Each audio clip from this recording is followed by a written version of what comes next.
Parce qu'aujourd'hui, quand on entend Montessori, on ne pense pas à Maria Montessori, on pense aux vidéos sur Instagram des enfants pieds nus, des étagères en bois parfaites et des parents qui disent « chez nous, on ne dit jamais non ». Sauf que Montessori, à la base, c'est pas forcément ça. Certains disent que c'est le Graal pour les enfants, d'autres pensent que c'est une perte de temps, que c'est parfois dangereux et que c'est un peu déconnecté de la réalité. Alors aujourd'hui, on va parler de la méthode Montessori, comprendre ce que c'est, d'où ça vient et pourquoi ça fait autant parler aujourd'hui. Salut à tous, moi c'est Noah, on va essayer d'aborder un sujet un peu plus différent de d'habitude. Et le sujet Montessori, c'est un sujet qui fait beaucoup parler sur les réseaux de nos jours. Mais alors avant de commencer, je suis pas psychologue, je suis pas psychiatre. Et le but de cette vidéo, évidemment, c'est pas de dire ce qu'il faut faire ou non et ce qui est bien ou pas. C'est juste de comprendre cette éducation, ses bienfaits et ses dérives et pourquoi on en parle autant aujourd'hui.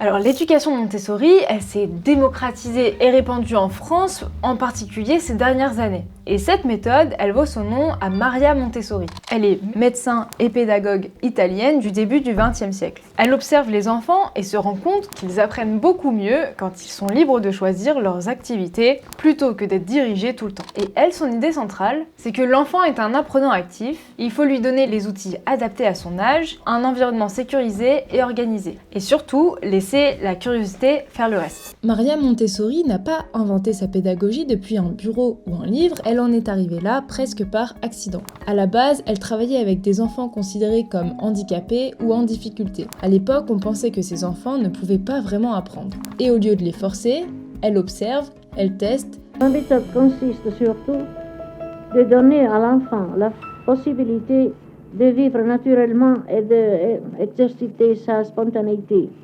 Alors je prépare un milieu où il puisse vivre comme dans une maison. Et dans ce milieu, je mets une quantité d'objets qui sont aussi scientifiques et qui servent au développement de son intelligence. Elle parle d'un environnement très structuré, pensé dans les moindres détails et dans une vraie approche Montessori, l'espace il est organisé, chaque objet a une fonction précise et chaque activité correspond à un stade de développement de l'enfant. L'adulte il est ultra présent mais différemment. Pour elle, l'adulte il ne doit pas disparaître, il doit observer, il guide, il corrige si besoin et il pose un cadre clair. Du coup, l'enfant il fait pas tout ce qu'il veut, il choisit parmi des options qui lui sont adaptées à un moment précis de son développement. Alors, la pédagogie Montessori, elle repose sur 4 principes clés. En 1, il y a l'autonomie, c'est que l'enfant, il choisit ce qu'il veut faire et apprend à son rythme. Le matériel est adapté, ça c'est en 2. Chaque objet a un but précis pour l'apprentissage. En 3, il y a le respect du rythme de l'enfant, pas de compétition inutile. Et en dernier se place l'observation. L'adulte observe, guide discrètement, mais n'impose pas. Dit comme ça, les principes Montessori ont l'air très simples, mais en réalité, ils sont beaucoup plus précis qu'on ne l'imagine. En 1, il y avait l'autonomie. Quand on dit « l'enfant choisit ce qu'il veut faire », ça ne veut pas dire qu'il fait ce qu'il veut quand il veut. L'autonomie en Montessori, c'est proposer quelques activités précises, adaptées à son âge et le laisser choisir à l'intérieur de ce cadre-là. L'idée, ce n'est pas de rendre l'enfant libre de tout, mais capable de faire seul ce qu'il est prêt à faire. Et ça demande énormément de préparation de la part de l'adulte. Ensuite, il y a un autre point essentiel, c'est le matériel. En Montessori, chaque objet est pensé pour travailler une compétence précise. Un seul objectif à la fois, pas de surcharge, pas de hasard. Par exemple, un matériel pour la motricité fine, un autre pour la logique, un autre pour le langage, etc. etc. Et surtout, le matériel est autocorrectif. L'enfant peut comprendre seul s'il réussit ou non, sans dépendre en permanence du regard de l'adulte. Et dans le 3e principe, il y a le respect du rythme. Montessori part de l'idée que tous les enfants n'apprennent pas au même moment ni de la même façon. Il n'y a pas de course, pas de classement, pas de comparaison constante. Certains enfants vont répéter la même activité 10, 20, 30 fois et ce n'est pas un problème. C'est même exactement comme ça que l'apprentissage se consolide. Et enfin, il y a le rôle de l'adulte, qui est souvent le plus important et le moins bien compris. En Montessori, l'adulte n'est pas absent.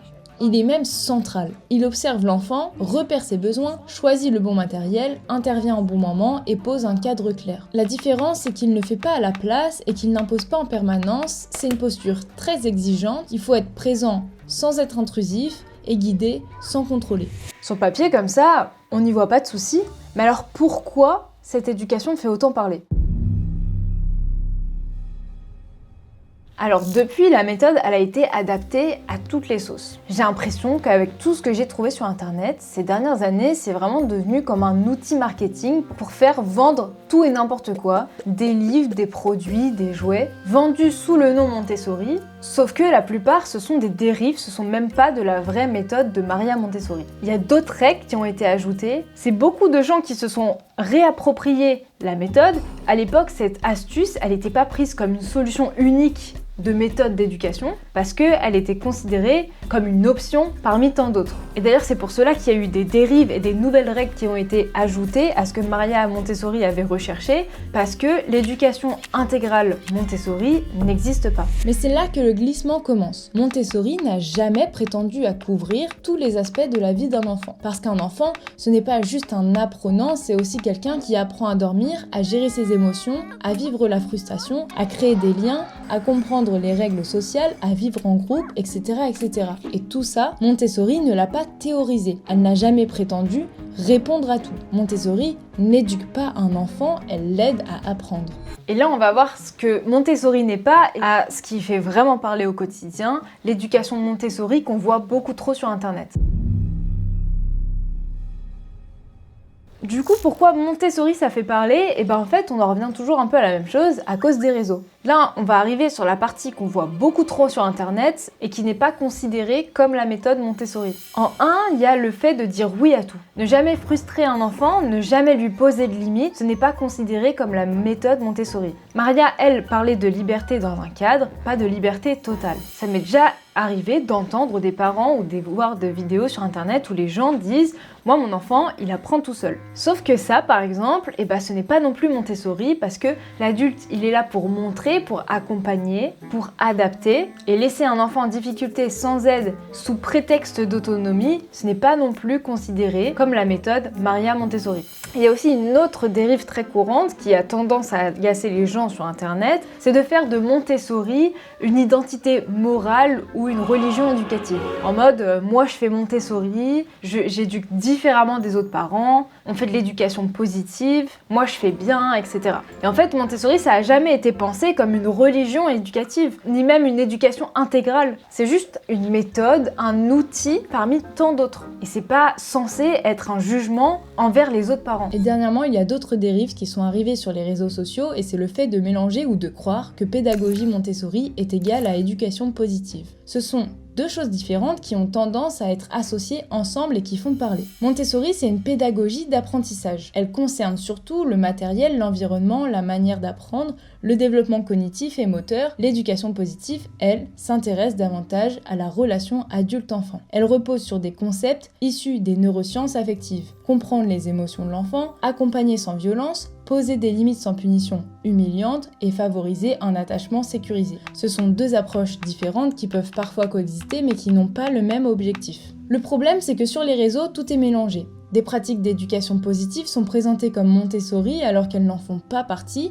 Ce mélange crée beaucoup de malentendus et parfois des dérives. Quand une pédagogie devient populaire, elle est simplifiée, déformée et réinterprétée. Et forcément, quand on voit beaucoup de parents qui poussent leur éducation très loin, quand une méthode commence à être vue comme la solution, comme un tuto YouTube à suivre à la lettre, chacun y va de sa règle, de son interprétation, de sa vérité, et à force, ce n'est plus une pédagogie, c'est un mode d'emploi poussé à l'extrême. Et ça reste vraiment un avis très personnel, mais je pense que pour n'importe quel sujet, s'il est traité de manière extrême, ce n'est pas la solution.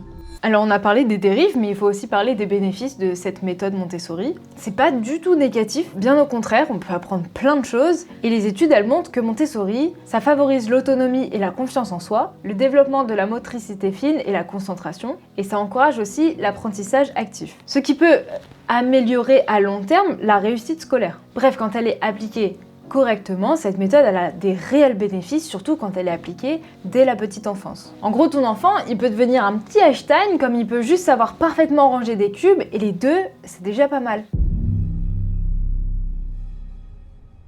Et vous allez me dire, mais alors du coup, comment on fait pour acheter des produits Montessori originaux de la vraie méthode sans tomber dans le marketing qui fait vendre? Le vrai piège aujourd'hui, ce n'est pas Montessori, c'est le mot Montessori. Il est partout, sur les jouets, sur les livres, sur les comptes Insta, et très souvent, il ne veut plus dire grand-chose. Première chose essentielle à comprendre, Montessori, ce n'est pas une marque déposée. N'importe qui peut écrire inspirer Montessori sur un jouet, un meuble ou même une méthode éducative. Ça veut dire que le mot ne garantit rien à lui seul. Ce n'est ni un label officiel, ni une preuve de qualité pédagogique. Mais alors, est-ce qu'il existe un vrai label Montessori ? Malheureusement, il n'existe pas de label Montessori universel pour les jouets. En revanche, il existe des organismes très sérieux pour les écoles et les formations, comme l'AMI, l'association Montessori internationale, ou l'AMS aux États-Unis. Un vrai matériel Montessori, ce n'est pas forcément beau, c'est surtout précis. À la base, le matériel Montessori cible une seule compétence à la fois, isole une difficulté précise, permet à l'enfant de s'auto-corriger, il a un début, un milieu et une fin claire. Si un jouet, il fait 12 trucs à la fois, des sons, des lumières, des couleurs partout, ce n'est probablement pas Montessori, même si c'est écrit dessus. Et ça, c'est le point le plus important, Montessori, ce n'est pas une liste de jouets, c'est une posture. Observer ton enfant, comprendre où il en est, lui proposer une activité adaptée et accepter que parfois, il n'est pas en vie. On peut donc appliquer Montessori sans acheter grand-chose avec des jouets du quotidien et surtout avec du temps et de l'attention. Et de manière générale, il faut toujours prendre le temps de vérifier, que ce soit pour une école, comment elle comprend cette pédagogie, comment elle l'applique concrètement, parce que toutes les écoles Montessori ne fonctionnent pas comme Maria Montessori l'avait pensé à l'origine. Et pour les jouets ou les livres, c'est pareil. C'est aussi à nous de nous informer, de se demander si cet objet respecte vraiment les principes Montessori. Si tu devais retenir une chose, ce n'est pas parce que c'est écrit Montessori que c'est respectueux pour l'enfant, et ce n'est pas parce que tu n'achètes rien que tu ne fais pas Montessori. Alors qu'est-ce qu'on retient de cette méthode Montessori? Et Montessori à la base c'est censé être simple, respecter l'enfant, lui donner les outils nécessaires et le laisser apprendre à son rythme. Les dérives elles apparaissent quand on enlève le cadre, quand on absolutise la méthode, quand ça devient une religion éducative et quand on confond autonomie et abandon. Maintenant on connaît tous la vraie méthode Montessori et comprendre Montessori c'est pas choisir un camp, c'est juste comprendre ce qu'il y a vraiment derrière le mot et c'est surtout aussi se rappeler qu'aucune méthode éducative ne remplacera jamais autant l'attention, la présence et l'amour qu'on peut porter à un enfant. Donc maintenant, avant de s'énerver sur le choix des parents quand ils feront du Montessori, on pourra essayer de comprendre à l'avance s'ils ont vraiment compris les termes et ce que représente la méthode Montessori. Peut-être que cette vidéo elle vous aidera à pas avoir les oreilles qui sifflent quand on entendra « nous on est des parents Montessori » parce que les avantages existent réellement, mais c'est pas une solution miracle pour chaque enfant. En bref, chaque enfant est différent, l'éducation c'est compliqué et les méthodes universelles ça n'existe pas, les miracles non plus. J'espère que cette vidéo aura répondu à cette question de pourquoi on entend autant parler de Montessori, pourquoi on pense que c'est autant problématique et que grâce à cette vidéo on comprend aussi énormément les bienfaits et que quand elle est bien appliquée, il y a beaucoup de bienfaits. J'espère que vous avez aimé cette vidéo. N'hésitez pas à mettre un petit pouce, ça me fait plaisir. À commenter, ça me ferait vraiment plaisir. Ouvrir le débat. Et si vous avez d'autres questions, n'hésitez pas à les mettre en commentaire. Je serais ravie de pouvoir en faire une vidéo. N'hésitez pas à vous abonner et partager, ça me ferait vraiment plaisir. On se revoit la semaine prochaine. Ciao, ciao!